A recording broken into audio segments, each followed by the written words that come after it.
One.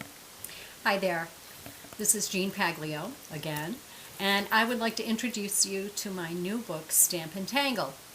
It will be available October 31st, and that will be on Amazon.com.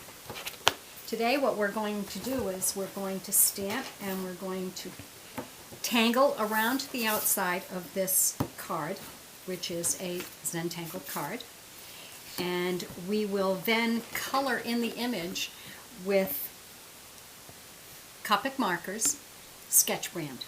Okay, I used a Memento fade resistant dye ink and a wonderful little rubber stamp that I got from stamppassion.com, and I stamped it on. Well, as you can see, it's a little light in here, so what I did was I took my pen and I made it a little bit darker. So what I'm going to do is I'm going to take and just kind of make some little marks around the outside as a border, and they don't have to be perfect. They can be any distance apart that you want, because we're going to just make this into something really, really cute. So you keep going till you have reached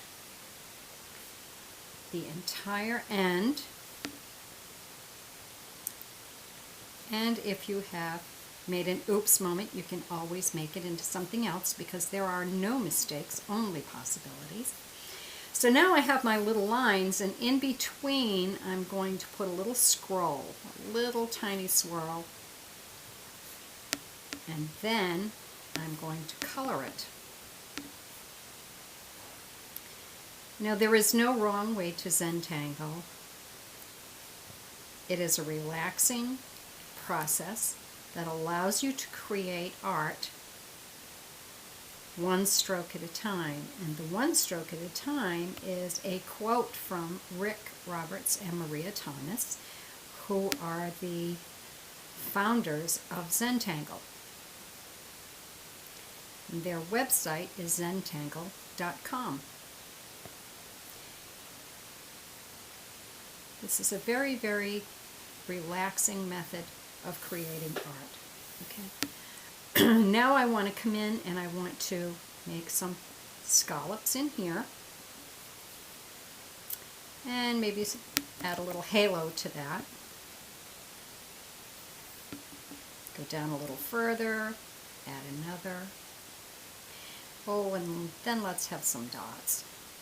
And in between. No pressure.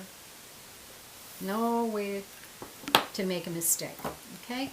So now I'm going to take my lightest yellow, which is a cadmium yellow, and it's called Y15.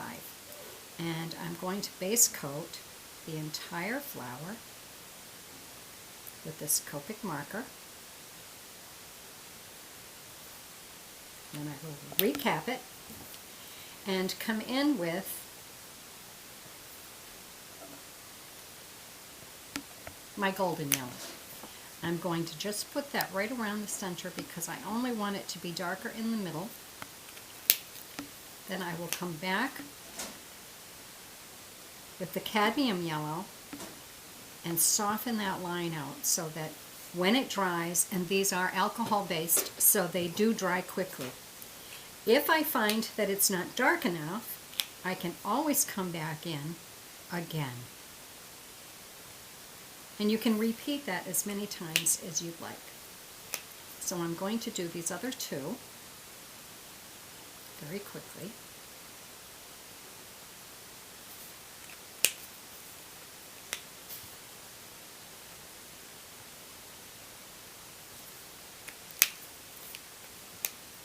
And just by coming around the outside edge, I can soften that. If you come in with your marker more than once, you will deepen your color as you go along, which really kind of makes it very, very rich looking. And as you can see, I'm just coloring around the outside edge. Okay. Now I'm going to take yellow-green, and I'm going to come in and base in my leaves and my stems. I'm only going to do one at a time because I don't want that to dry too quickly, because I want to add to it. And again, I'm going to come in and I'm going to soften that just a little bit on the edge, just so that there's a little value change. Okay. And I'm going to keep going until I have everything complete.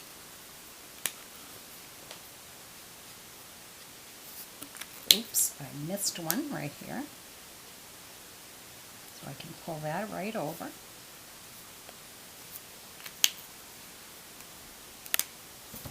Come in and do a second here. And if the designs are small enough, you can certainly do more than one at a time, but don't do a whole page and then expect it to blend real well, because that might not happen. Okay. Come over here, do this one. And as you can see, I'm just using the very tip of the marker. They bleed easily, but they're just fantastic to use. So I enjoy the challenge here. But again, I can make it a little darker. And you notice I have a little oops moment there. So what I can come in and do is add another tip of leaf and just color that in. Okay. I want to make, excuse me, I want to make this all one color.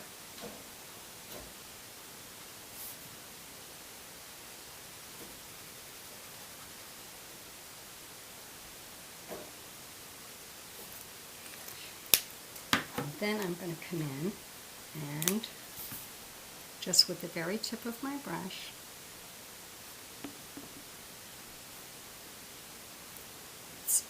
they're really fantastic. These come with a fat end and a fine end. And I rarely use the fat end except for big heavy areas.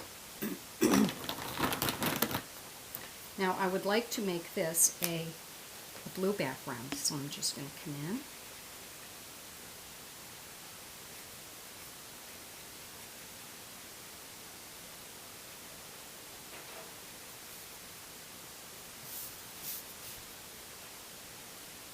fill that in.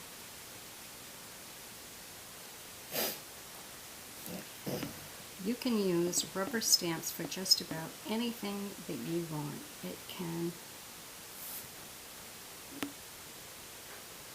be for a carry-all bag that is canvas, for cotton napkin rings.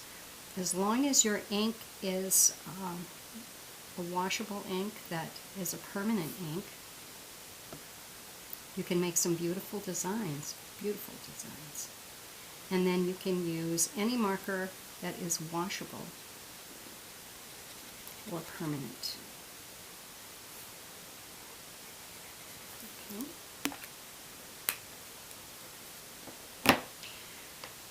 Now I want to come in with this green, come around the edge, and fill in my little stripes.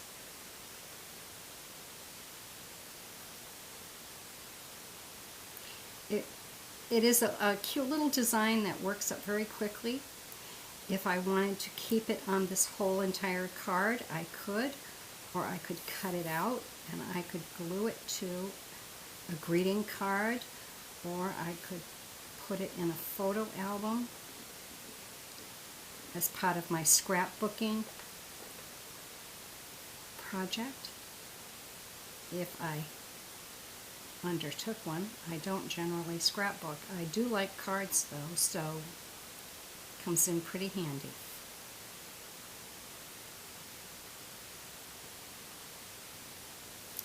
And there you have it. Now, should I want to enhance these flowers a little bit, I can come in with my micron pen and give them some little stripes that come out from the center. And there you have it. Thank you very much. And don't forget, stamp and tangle, stamp and tangle.